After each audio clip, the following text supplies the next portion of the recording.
and welcome to NDTV, and today I am excited to host the incredible Manu Bhaker, a shooting superstar who has not only made her mark on the global stage with her historic achievements at the Paris Olympics, but she has also emerged as a role model for the youth in Indian sports. Manu has been quite busy these days with brand felicitation programs, endorsements and even other commitments, but we are lucky to have her with us on NDTV to discuss her journey, accomplishments and also her goals for the upcoming year. Thank you, Manu, for taking the time.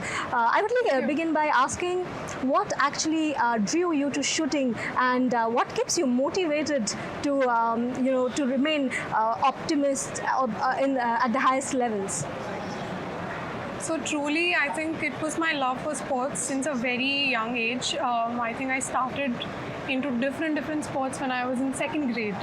So I think it's a love for the sport, and plus I love and enjoy trying different things. So shooting at that time was, even I had never heard of it. I was like, what is shooting? So at that time, one of my friends used to go to the shooting range. We had a range in our school. So we had a small shooting range in our school, Universal Senior Secondary School. It's in a village, Korea, in Jhajjar district of Haryana. So one time I was skipping a class because I was getting bored and all. So my friend took me to the shooting range, and the coach there at that time, he was like, you have a lot of potential in shooting. So because of different sports, I was very strong in my muscles and everything were very strong. So my upper body strength was very good. So that's why my coach was like, you can really excel in no time.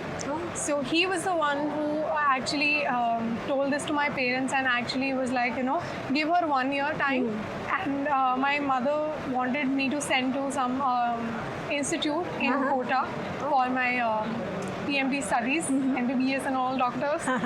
So that's how I started with shooting, and I took 1 year in the first go.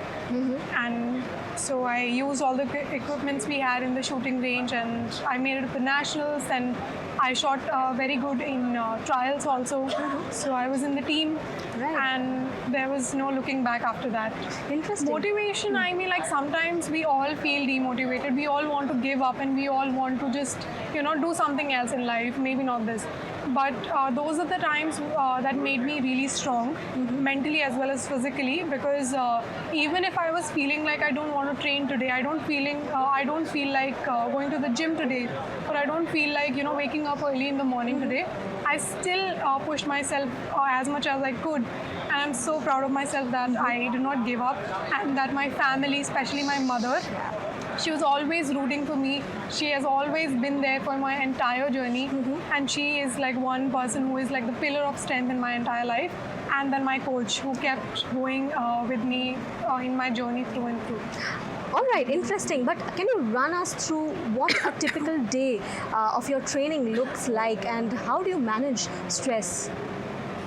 So typically, my day, if I'm training, would look like morning 5:15 I'll wake up. Then from 5:30 to 6:30 I will do my yoga. So it takes around 40 minutes for me to complete my yoga. So say I'm finished around 6:20 or something, and then I'll just get ready, and then I'll have my breakfast, and then I'll head to the range. Okay. I'll probably train there from dusk till dawn, as we say it. Yeah. But for lunch, we have like 1.5 to 2 hours break. So my mom used to get the lunch in the shooting range, so I don't have to travel and I don't waste my time, even like 15 minutes.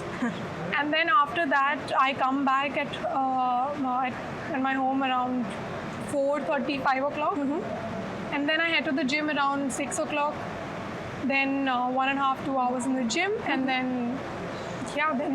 that's most of it. That's quite a hectic schedule, though. How do you balance between your training and also your personal life, spending time with family and elsewhere? How do you do that? Are you actually making a lot of sacrifice there? See, it can be really challenging at times, and for me also, I mean, even spending time with my family has been bit challenging over the years because being an athlete and very active athlete, I've been traveling way too much, like a lot. Okay. Traveling is a lot, although I enjoy traveling, but sometimes I miss my family, I miss ghar ka khana, and then I really want to get back, and sometimes I really want to go back and just spend a day with my mom or something.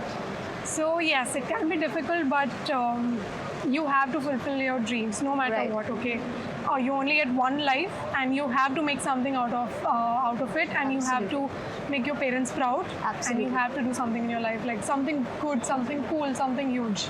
All right, but you said you miss ghar ka khana. What is that khana? What is your favorite khana in that sense? So of course, being an Indian, I love Indian food, and if we talk about ghar ka khana, I would say bajre ki roti, makhan, bahut sara makhan, then chutney, or raita ho gaya, and then we'll have sometimes aloo ka paratha.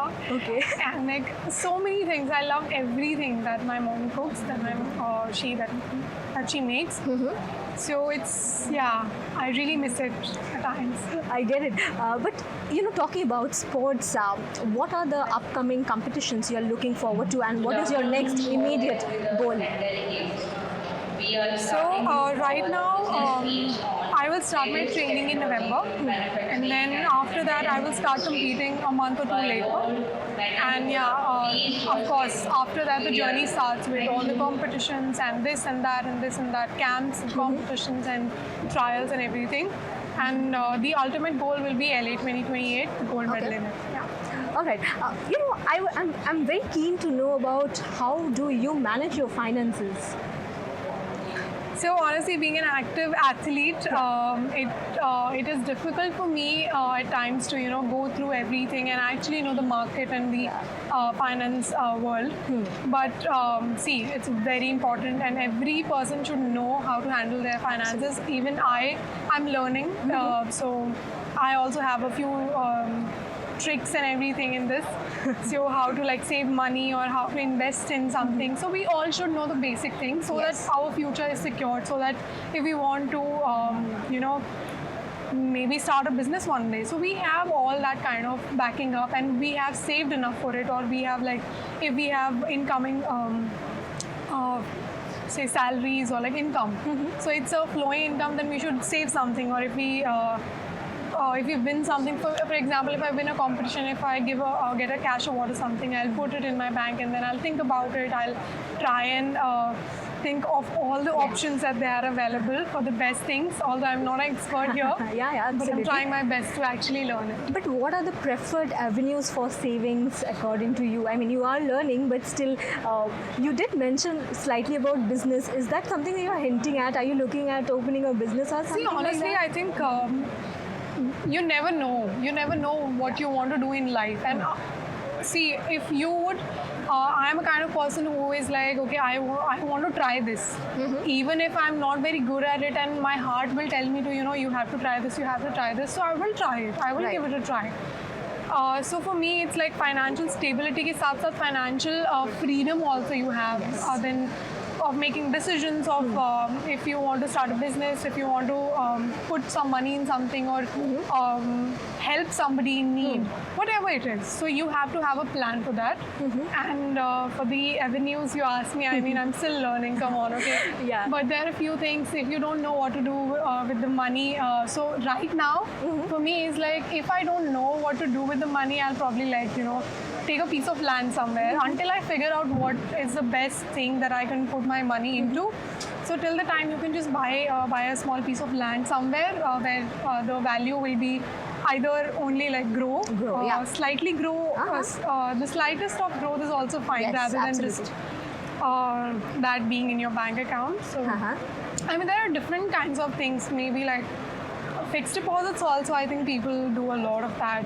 Then mutual funds, stock markets, and investing in properties. Are you interested in stock markets? See, I do not have that kind of knowledge about stock market, but I would love to learn it. Yes. And I would actually love to do it, but I don't get enough time, okay? Honestly, being active in sports, I do not, the time is very limited. Absolutely, I get that. But So- I would like to know from you. There are so many young athletes now coming, and there is one in almost every household who wants to become another Manu Bhaker or Neeraj Chopra or PV Sindhu for that matter. But what is that piece of advice do you have for them? How early should they start managing their finance, because there is a lot of income problems also at several households. So how do you address that? See, I think firstly the parents should also actually initiate it. That being kids, you need to know how to save money, how to what all costs what, and the price of everything, and the bigger picture. I think the parents should paint a big picture in their children's heads. Absolutely. That all of this is there in the world. If you want to put your child in the real world, they have to know everything. Okay, so it's not like you will tell them everything in one go, but slowly, step by step, you need to tell them about everything, and they should learn how to manage money, how to invest things, and all, because see, you never know what future holds, and everything in life comes with a price. May it be health facilities, may it be transport, may it be the basic necessities in life. So, of course, I'm a huge believer that people should know how to manage their money, and children, in fact, should be taught from a very young age how to maybe even start a business. I don't know, because in other countries this is trending actually. That children of like 14, 15 years old, they're starting some business, and then they're taking this they're making a friend circle, and then they're actually investing in properties or lands or stock markets and everything, and they're earning really well. Yes, they are. So yes. this we need to start in India also, and I think the parents need to initiate it and then guide them through it, and Absolutely. actually make them believe that if you have, if you dream of something big, you can actually achieve it. Absolutely. I am also keen to know who are some of your role models in sports, and what have you learned from them? So honestly, there's no one person, but I try and take out motivation from every person's life. So I've been following up many athletes' life very closely through books, movies, or even talking to them in person. So there has been Maggie Combs. I started with her journey, how I watched the movie. Yeah. So it was a very, very good movie, and I think I drew out a lot of motivation from that, a lot of inspiration from that, and we all have a lot to learn from these legends, because see, Mary Kom for once, and PV Sindhu, I absolutely love her, and then Saina Nehwal, Sania Mirza, then Neeraj Chopra, then Virat Kohli, Sachin sir, Dhoni sir. Yeah. I mean, so many people are doing brilliant, and of course they have sacrificed something to be that brilliant in life. And I've read Usain Bolt's book, or for example, say Ronaldo. Many people love him. So Yes. he's like one of the most loved athletes worldwide. So we need to know their stories. We need to actually try and derive motivation from the day-to-day life. Absolutely, yes. So I personally do that. Absolutely get it. Someday it'll be one person I'll be actually researching on, and then 2 days later there'll be somebody else. I'll be actually be like, okay, he did that when he was young. Okay, he's that kind of person, or this helps him focus, or this helps him in his sport. So Absolutely, absolutely. We must all do that. All right, Manu, my last question to you is, how was it to compete in Olympics, and is there any special moments that you would like to share? So Olympics, I would say that while we were headed to Olympic Games, I was not very confident.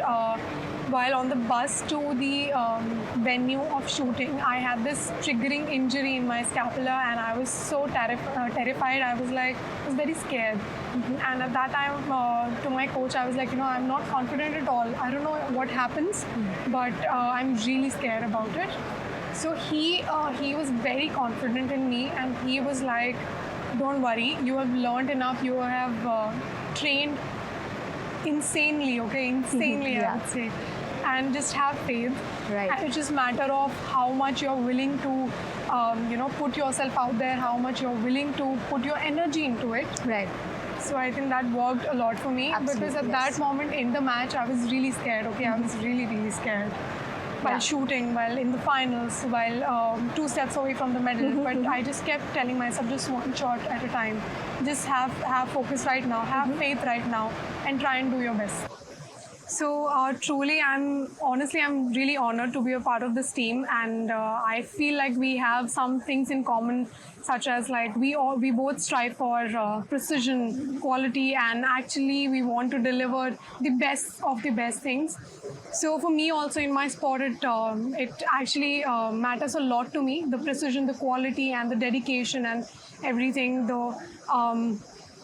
Longevity also in my career. So personally, I also strive for that, and the Golden Bullet brand also strives for that. So I feel like this is a great brand, and I'm really honored to be a part of it. And I hope like we make it together for a long time. And this actually, truly, I will tell you that I did not know much about hand tools and fastener expo, but when I came here, I really wanted to know more about it, because a developing nation we are, and I think every sector is developing, and having such brilliant tools in this industry also, and how Golden Bullet has been doing so far in its journey.